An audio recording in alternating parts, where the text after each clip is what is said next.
What's the worst thing that you would wish on someone? Their phone always dies right when they're about to charge it. Or whenever they feel the need for a wank. Their device would constantly search for Wi-Fi, and when it connects, it would work for about 10 seconds and then the Wi-Fi connection would drop.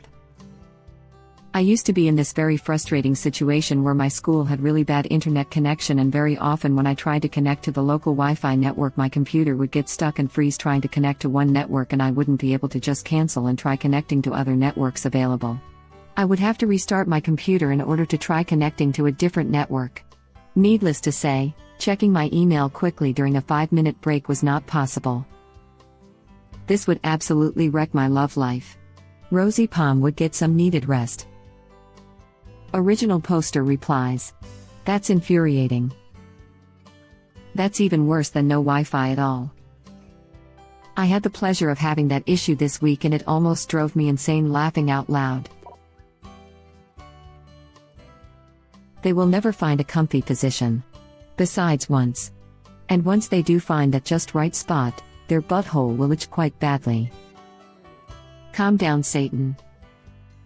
Having said that, nothing quite satisfies you like a good butthole scratch. As I learned in elementary school, Confucius say, go to bed with itchy butt, wake up with sticky fingers. That's called having hemorrhoids and having the mucous membrane at your butthole rip open. I know what I am talking about. I know what you're talking about too. It's painful. Hugs to my hemorrhoid homies. 'Tis don't fun, that's for sure. Ah yes, the old Sisyphus torture method. Wet socks for eternity. I had an epidural when I gave birth. It did something to the nerves in my leg and I felt like my right foot was wet for a few weeks. It was disturbing.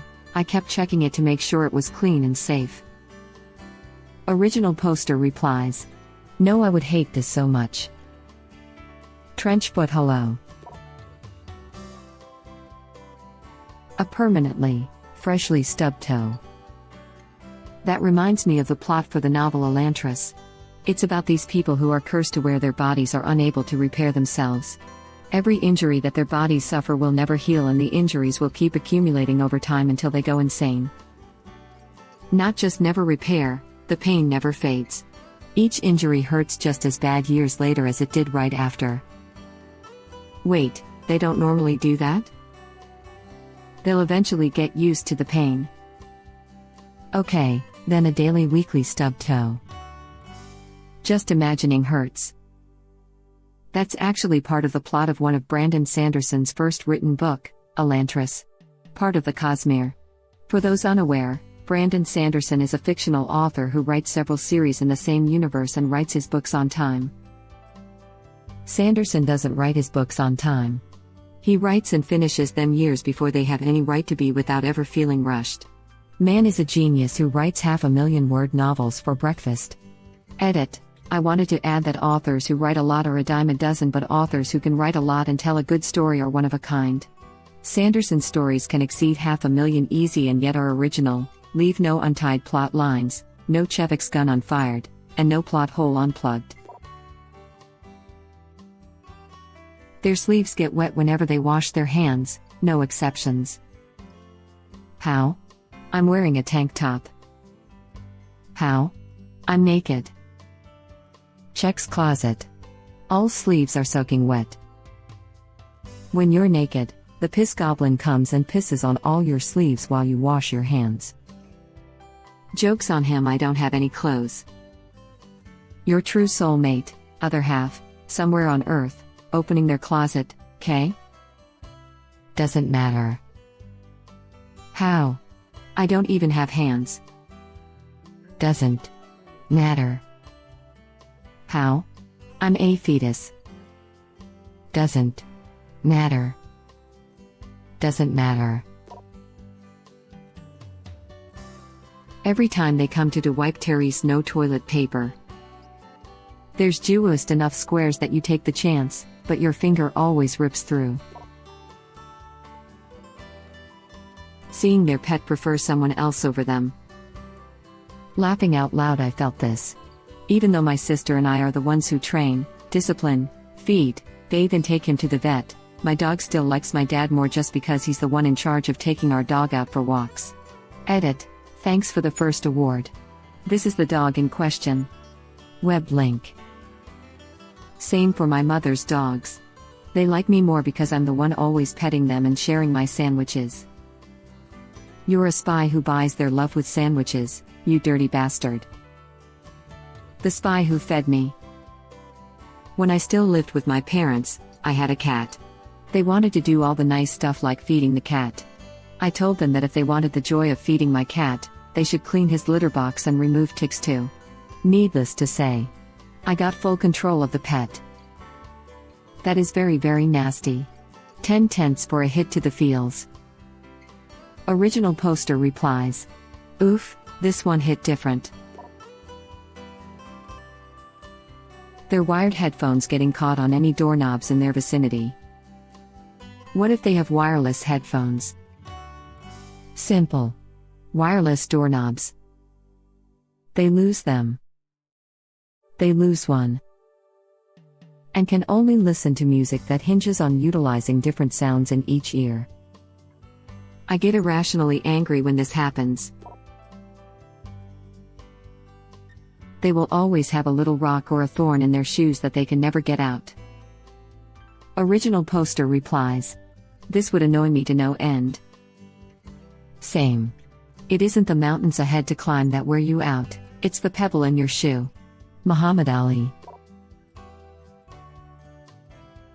A bad cough with explosive diarrhea.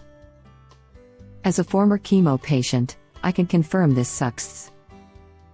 I love the word former in that sentence. May you continue to be chemo-free and cancer-free, well, forever actually, smiley face. Thank you very much. Declared cancer-free in 2012 and so far so good. Rock on my guy. Too much. Leaky butt. Nothing on a full scale that qualifies as poop. But just enough to have to go home and change every single time. Baby shark playing over and over in their head for the rest of their life. So like tinnitus but with baby shark? What did I do to hurt you? Immortality. Eat crap and live, buddy. Eat crap and live forever. Their rice and pasta are always just slightly undercooked and crunchy, and their garlic bread is always burnt. Total empathy. Total memory. They feel every iota of what the person they wronged felt. No matter how unintended. And they feel it for every time anyone felt they were wronged by them. And total memory means they can never forget, it's always as fresh and painful as the day it happened, and only a random thought away. This is too much to handle. Yeah, okay, Aragon, you didn't have to kill him.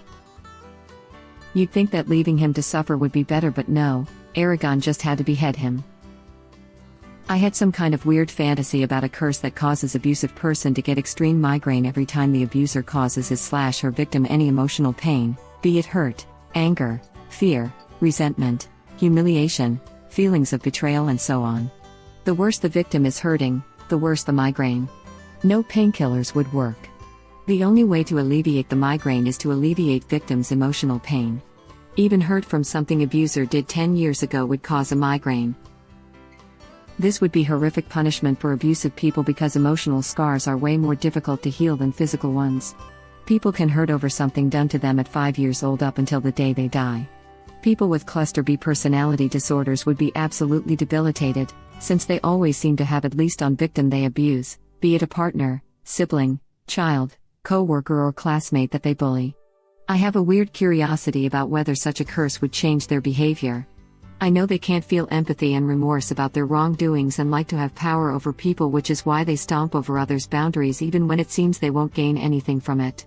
They would not stop their abuse for the same reason a normal person would, out of guilt and feeling bad for the person they hurt, because they are not capable of that.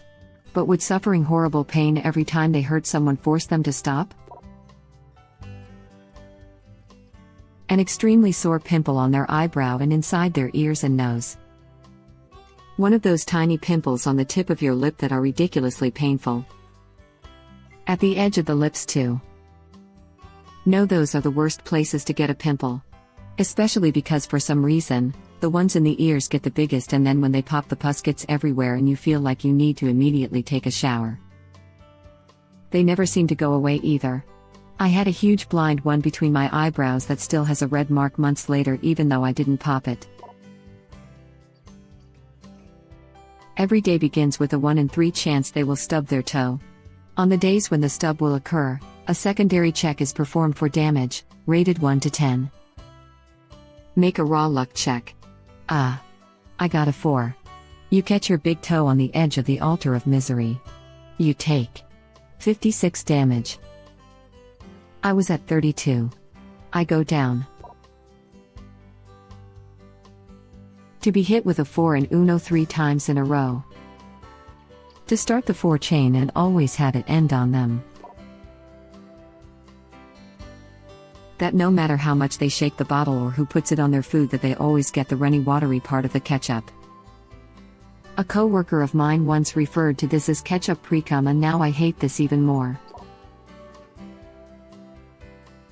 I would wish that my brother became infertile. With 3 women, he's produced 4 kids he's either never met or shown no interest in and refuses to take responsibility for them.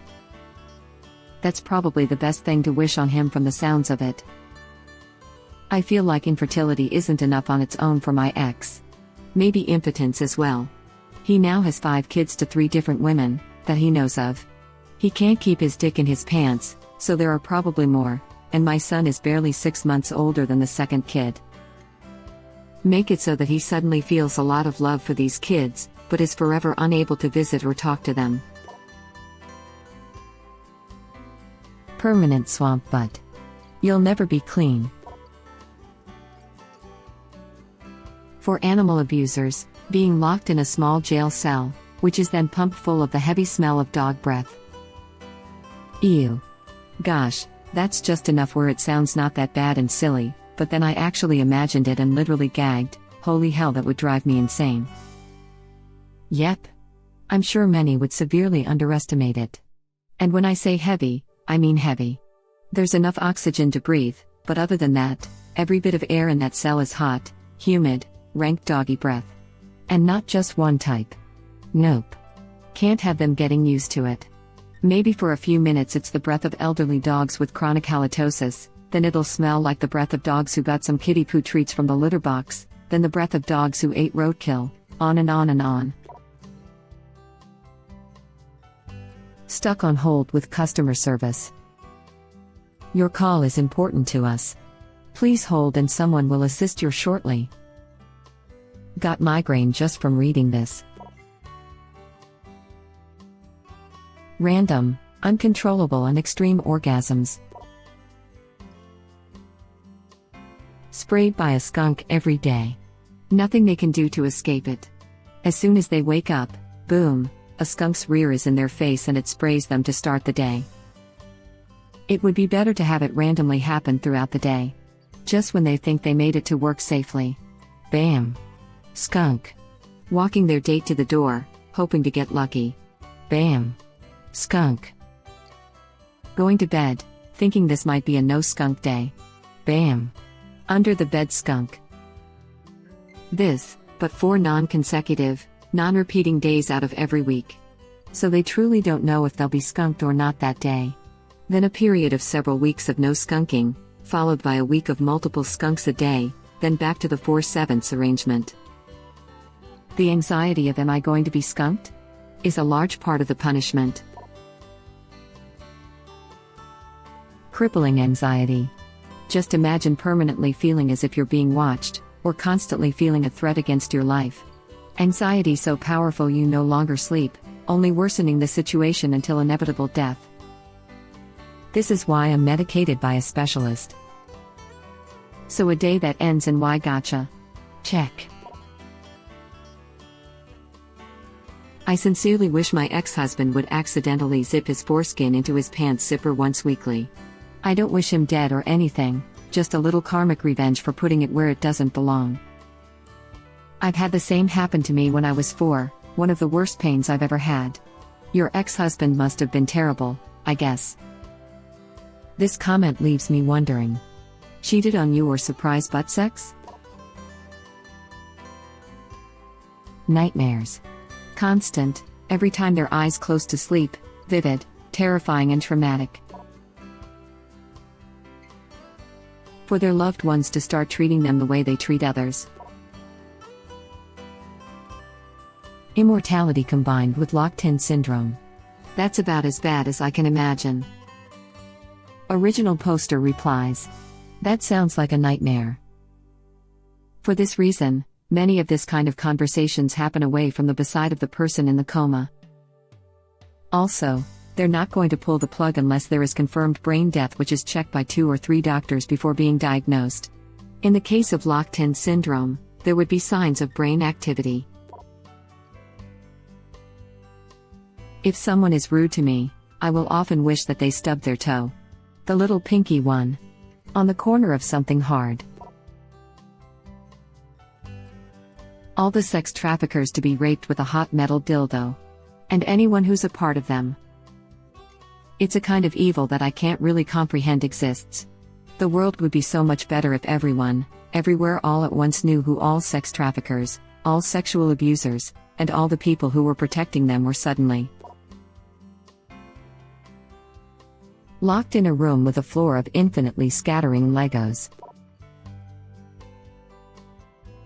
Every time they walk past a counter, they hit their hip on the edge. I had a massive, cataclysmic, blowout with an employer once. Months of frustration for both of us that pretty much culminated with terrible things said out of anger by the both of us. This happened in front of co-workers too. I pretty much ended the argument and my employment with, I sincerely hope that someday every hair follicle on your body develops a nerve ending.